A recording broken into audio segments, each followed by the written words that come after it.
здравейте хората във втора част, където ще ви покажа как правя самия сладолед и как ще го приготвяме. Така че айде.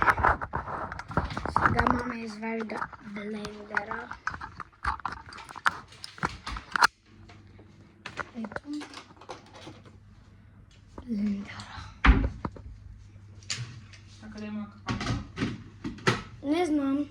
А кой знае?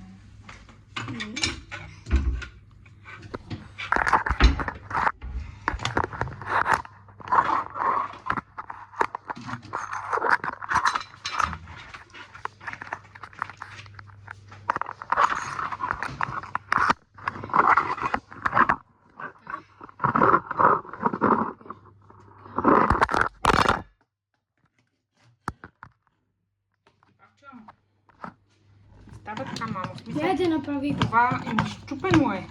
Не виждаш ли? Това трябва да е стъпило ето така здраво. И това трябва да си го сложил.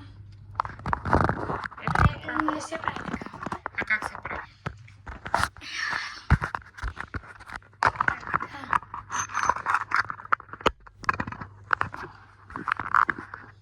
Това трябва да е така стъпило здраво на четирите крака. Но тъй като е щупено.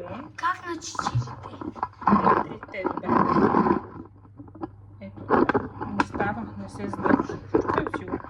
Щупил съм го. Сега всичко съм. Еми само ти го ползваш, аз не го ползвам. Ето ти го.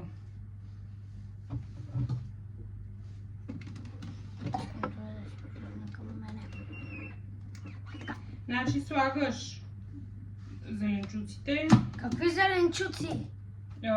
плодовете, Целият пакет. прибавяш 200 грама кондензирано мляко и 500 грама кисело.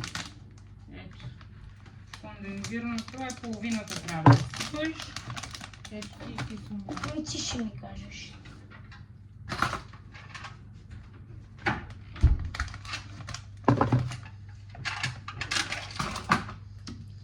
Според мен направи по-малко, е така половината кисело.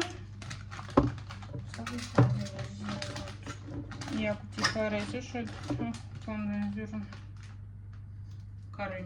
Ето това някакво готино ще изглежда.